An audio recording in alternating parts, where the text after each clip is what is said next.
Welcome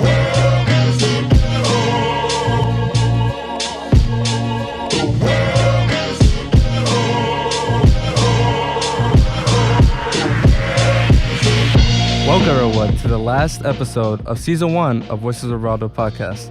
I'm your host, Moises. I'm a senior at Brooklyn Center High School, and I'm joined here by my fellow hosts here. My name is Erica Lee. I'm from Brooklyn Center High School. And we're also joined by... I am Rafi Karpowitz, and I'm from Central High School, although I am currently zooming in to this discussion from college in Philadelphia.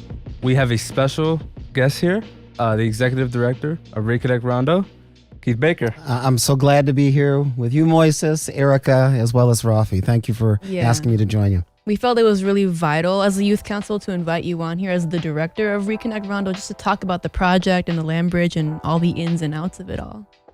Yeah. So to begin, we wanted to ask you how you got involved with Reconnect Rondo and with the idea of the land bridge and how this entire project started. What's the story behind Reconnect Rondo and the land bridge? Right. Well, thanks for the question. The idea of a land bridge or a CAP emerged in 2009 when the community was outraged by not having any stops along the Central Light Rail corridor on University Avenue. And as a result of having no stops, the community began to really push back on Met Council a little bit and making certain demands appropriately to ensure that stops were along the Central Light Rail corridor. And I think that's so important to kind of begin there because, as I said, the idea of a CAP or a land bridge started there. And then over time, folks like Deb Montgomery, people like Nick Kalik, folks like Mr. Marvin Anderson, all of them descendants of Rondo, began to push forward on this idea of a CAP or a land bridge. For me, I got introduced to the idea when Mr. Anderson and others asked me to a meeting because they knew I had worked for the Department of Transportation. And this was about 2015. I had left the Department of Transportation, but it was an opportunity for me to help them see the possibility that this is something that can happen from a transportation standpoint. And we even visited Seattle, we visited Texas, and saw them firsthand, which really allowed for this to emerge. Reconnect Rondo didn't launch until 2017 formally as a 501c3 or a nonprofit. And if we can imagine a relay race, we were past the baton, if you will, to kind of further the idea that surfaced in 2009 initially from the community. I still think that's crazy how like the light rail originally had no stops in Rondo. Like it was just going straight through this community, but wasn't even serving them like at all.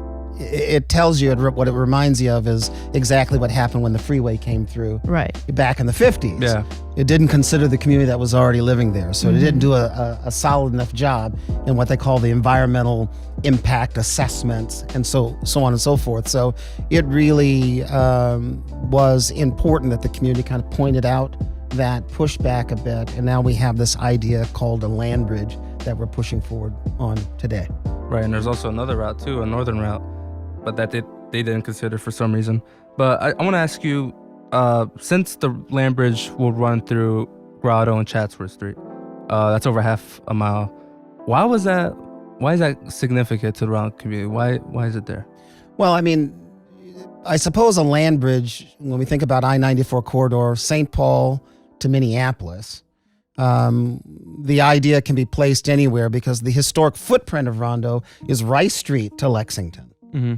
But it seemed like a natural place to start because the commemorative plaza is on Fisk and Concordia, but it was almost the center place between Dale and Lexington. And so just from a placement standpoint, I think there was a decision that would start here because we couldn't cover the entire historic footprint from Rice Street to Lexington. How do we find a spot that would work best? The other thing, if you remember the area, Chatsworth is a pedestrian crossover. You can walk across. Right. Grotto is a pedestrian crossover. So it was really a natural place where we know already there are crossovers in transportation. So we also consider those kinds of things without interrupting the exits and the entrances and that kind of thing. Right. And like when you go about describing the land bridge to get people to really understand what this is, you often bring up these 4 cases. You bring up this technical case, business case, moral case, and just case. So I was wondering if you wanted to go a little more in depth on what those mean. Yeah, I travel in 4s, always. So the technical case is, we've got an audience, the Department of Transportation, we've got the city, we've got the county, we've got Met Council. These are folks that really have to be presented information in their language, right? So that's the technical case. The business case side of the equation, well, to go back to the technical side, to make the technical case, the question that has to be answered is, can a land bridge be built, right? So that's what that technical case is. The business case is, a lot of folks lost. And we had to make sure that we were understanding what the transactional loss, who lost homes, how many homes, 700 businesses or 700 homes, 300 businesses. What's the amount of money we're talking about? What's the business side, right? And clearly, if the homes had not been taken, the value would be upwards of $200 million. That's the loss. It's the business case. But it's also about, so what can the land bridge bring about? The moral case speaks for itself as well. It's unconscionable that communities were destroyed by a freeway system and lost so much. So there's a moral case to be made, right? Because the decision was intentional, as you had mentioned, the northern route, right? Exactly. Yeah. They didn't have to take it through Rondo, Right. but that was an intentional decision. It was an immoral decision from a policy standpoint, I say, right? Right. But then this is really a time where we've really got to advocate justice, right? Justice for all. So it's a just case. So technical case, business case, moral case, and a just case. So we've talked a lot on the podcast, the 3 of us and with other guests and in the research that we've done, about the importance of the community being involved. And I think one of the things that is distinct about Rondo and so important is that it is driven by the community and by what the community wants to see. And so we were wondering specifically, what is the community backing behind the land bridge? Who is involved? How is it tied to the community in such an important way? Right. Well, I'll say there's never an end to community voice. Right. It's a process, and folks are all over the continuum in terms of their understanding, because some of this gets a bit deep and complex because it goes beyond just simply a land bridge. In fact, let me reframe this a little bit for you, Rafi, because your question is so important.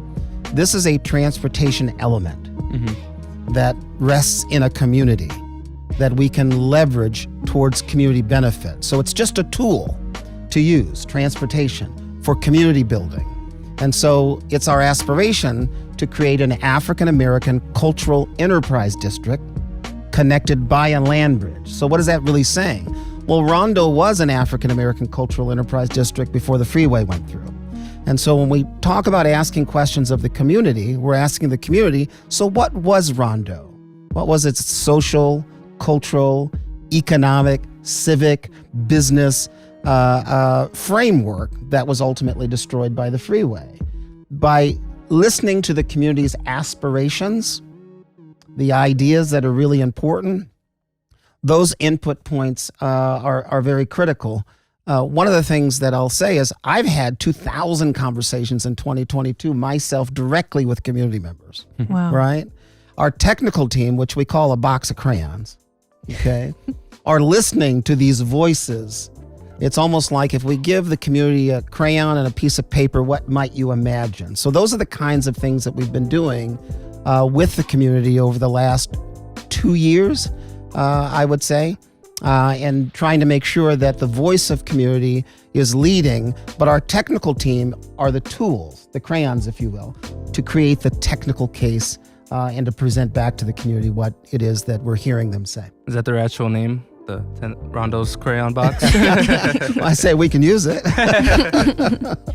I mean, one of my personal favorite parts of this project of of being in this internship and this work, doing this work with you all, is the amount of collaboration we've done and the different people and groups and organizations we've talked to relating to transportation infrastructure. And it's really interesting to see, and I've said this before in previous episodes, it's interesting to see the different solutions being brought up for the same problem, the problem of displacement by highways and interstates. And one of the organizations we've talked with and collaborated with is the Claiborne Avenue Alliance in the Treme neighborhood of New Orleans, who wants to completely remove the highway in their neighborhood. And so also as the Youth Council, we've done lots of research on the negative environmental, sustainable, and social impacts of highways. And so I was wondering why a land bridge was chosen to be the vessel of revitalization for the Rondo neighborhood. Right. That's such an important question because every community is different. Right. Tremaine, Claiborne Avenue, it's a freeway that towers over and through a community and devastated the main business vehicle within that community. For Minnesota, I-94 was cut into the ground and doesn't tower over the community, like a ditch. Right? But it did separate, created this crevasse, right, between it. When we think about Detroit, is another example. In Detroit, they're eliminating a portion of the freeway that no longer is functioning. So they're going to remove that and create a boulevard. Right. So one size doesn't fit all. No. But the thing that I really want to emphasize is that who leads in the decision matters. Mm-hmm. And when you ask the question of the origin, I think I explained that a bit. In 2009, when there were no stops along the Central Light Rail corridor, part of the community advocacy was not only do we want these stops in our community, but why don't you replace the land that was taken in the 50s? Let's create a cap or a land bridge. And so that's how the idea of a land bridge emerged. And we're carrying that forward in what we're doing today. Right. And I love that. Like you said it, like there is no one size fits all. Like just because something is working and functioning good for another community does not mean it's going to do that for every other community. Every community has its own needs, its own people, its own culture. Yeah, and I just want to add to what Erica said about researching other organizations. You know, ever since the Interstate Highway Act of 1956, all these communities have been trying to do some restorative justice to get it back, get the communities back. But in some communities, they're still facing displacement, like in Houston and Overtown. But even with these restorative movements like the Claiborne Avenue Alliance, there's concern about more displacement, gentrification, coming from these projects that will seek investment. Investment from who, right? Right. So, you know, Reconnect Rondo has done some anti-displacement studies. So how will Reconnect Rondo implement that on the land bridge? Right. Well, let me start off by saying the idea of a cap or a land bridge is not new. Oh yeah, it's been done on, you know, Target Field and Absolutely. And when I even think about, you know, our trip to Seattle, Seattle has more land bridges than any place in the country. Mm-hmm. I didn't know that. But usually they're there connecting wealthy communities or park space. Right. Right. Or stadiums. Well, in this instance, for Target Field, because it sits over the freeway, you've got Lowry Tunnel as an example, is a way in which people can kind of feel what it's like to go underneath something that's on top. Mm-hmm. But the question about displacement is a real concern, and it's a legitimate concern. And in every conversation we have, that is the concern that's in the forefront. And our anti-displacement work is intended to make sure that we have guardrails in place in advance. Let's think about the Central Light Rail corridor just as the example. Mm-hmm. As I mentioned, the Central Light Rail corridor came through, no stops in Rondo, the community pushed back, but there was no anti-displacement plan. it just happened. It just happened. Right. Right? So no guardrails were put in place. Mm-hmm. Right? And so what happened? Development started happening like it's out of control along University Avenue, and people can't afford to live there anymore. Well, we're several years ahead of that in our planning. We've just concluded our anti-displacement plan, but it's not just about anti-displacement, it's also about community investment. Both have got to be hand in hand. The anti-displacement work is intended to ensure that guardrails are in place, that we don't have the kind of out-of-control rising of taxes, out-of-control lacking of being able to afford living in your community anymore. But I'll say this too, with or without the land bridge, displacement is happening. Mm-hmm. Yeah. Right? And so our planning ahead to put guardrails in place at least has something to it that can protect or provide greater protection for the community than what currently exists. Right. So it seems to be all about proactively being against displacement rather than reacting to it if and when it happens. I mean, absolutely. You know, Eric, I also want to just kind of grab back a part of your earlier question about, you know, those transportation projects that tower over or environmental issues, because I don't want to miss that point that you raised. Everything that we do is about restoration, the restoration of health. Right. Right? The restoration of business, the restoration of an educational framework, the restoration of addressing those things that improve or have worked against improved quality of life for people, right? And so everything we do is centered and grounded in that. Part of that is the anti-displacement study, community investment. But I just really want to note that this is also about carbon reduction. Exactly. This is about water resource planning and water resource engineering, blue-green infrastructure planning. So it goes well beyond, and that's why I say this is a transportation element. I call it a blank canvas. If we wanted to address health issues, how can this transportation project help usher in ideas that help us build an improved quality of life for people? I think for many people who live in St. Paul and who've seen the highway and who've lived near it, and in many places where things like the highway exist and have existed for such a long time, it feels like a kind of a permanent fixture on the landscape. And this is just how it is. And so it's very difficult to conceptualize or imagine something different, like a land bridge over I-94, right in the center of Rondo. But like you've said, this is a really important tool for kind of reuniting the community. And I was wondering, from a more practical sense, what should we visualize as this land bridge being used for? What will be on top? You've talked about the importance of affordable housing, the importance of green space. Where do you see the investment coming for infrastructure over the land bridge? And where does the community want that to be? Right. Well, where we are in the process is trying to figure out what we want, what we're hearing from the community is desired in terms of aspirations to go on top of a structure, right? I had mentioned the feasibility study much earlier. The feasibility study says we can put the potential of 576 housing units. Now, that's amazing. And one of the things that I really want to note is no other project in the country is thinking like this. Right, yeah. So really, St. Paul is leading around this idea of recapturing land, because nobody's making new land. I just want to be clear about that. Nobody's making land, right?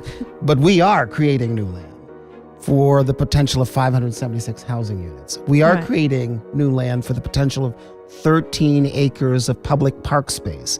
If we can imagine an outdoor amphitheater, if we can imagine a business marketplace, if we can imagine a museum or cultural center, I mean, all of these things are absolutely possible on this structure, but we won't know exactly how large the structure. Right now, we're anticipating 21 acres, right, of new land. But we still have much more community input so that we can make sure that we're hitting on the aspirations that the community actually is looking for. But just imagine maybe a 5 or 6 block tunnel as a way to visualize it. But also, I can't emphasize this enough. Wouldn't it be great that you could get everything that you need in a 15-minute walk or 5-minute bike ride, in addition to a transit system that's affordable for folks as well? So it's not just about a tunnel and the cars, but it's about also how do you create an environment where your clinic, your grocery store, right? Your churches, your education, right? Your cultural centers. I mean, just think about that. That's the way Rondo was before the freeway came through. Exactly. And the freeway made it not so. Right. And I just want to add to what Rafi said about, it's difficult to conceptualize projects like these because when you think about development, investment, does not benefit the community. And, it's just, Right. this is kind of the first one of like, it's going to be for the community. So it's kind of, Yeah, I mean, I had mentioned a little bit earlier. I mean, a lot of the things that we're doing are pretty unique and pretty new ideas. They're really out of the box thinking. Mm-hmm. right. And it's hard to have the answers to everything right now. It's still early in the process. But what we know, as we've said, there has to be a primary beneficiary, the secondary beneficiary, and a tertiary beneficiary. From our standpoint, the community must be the primary beneficiary. If the community is the developer, then we know exactly what the aim is and what the target is. If we said the community was a secondary beneficiary, we'd approach it differently. But we say the community's got to be a primary beneficiary. Right. And that's really it. Like, it's so important to know, like, how is this land bridge going to benefit the community? Not the newcomers coming in, but the original descendants of Rondo. How is it going to be for them? So this is really important. You've really emphasized it. When we imagine this newly created land and the potential of 576 housing units, one of the things that the feasibility study says is that it has the potential of increasing residents to about 1,000. Now, imagine we've created an African American cultural enterprise district. Thinking about the future, who do you think wants to live there? The people in which the place reflects. Right. That's like any community. The German community has its community. The Hmong community has its community. East African communities, right? We're celebrating all this diversity, right? But we can't answer this question. Where's the African American enterprise district, cultural district? It was Rondo. Right. Yeah. So by replacing the opportunity for African Americans to have things reflect who they are, I think it's the right thing to be doing while also connecting with other communities because we're a very diverse community overall. Right. Well, we are nearing the end of the final episode of this season of the Voices of Rondo Youth Council podcast. I wanted to thank Rafi for joining us in from college on Zoom. I wanted to thank Keith for being on here with us, and thank you for being here. We Yeah. really look forward to this date and can't wait to start on the next season. yeah. And I can't wait to say one more thing, okay? And that is, there's nothing more powerful than youth leadership.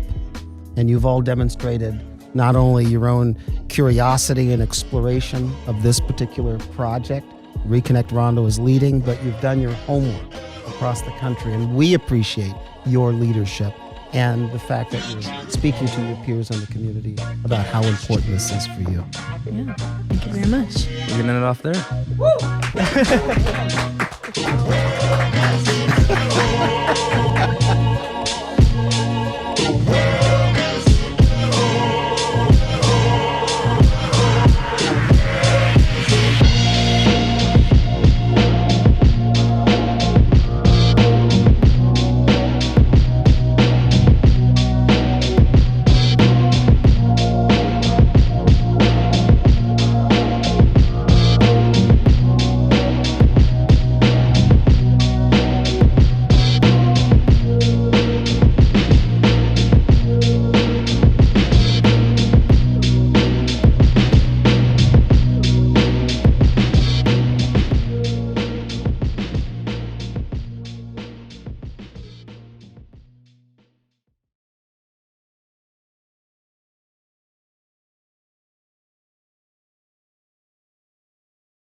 Thank you for watching our podcast. If you like what you see, give us a like, hit that subscribe button, and click that notification bell to get notified when we put out new podcast episodes.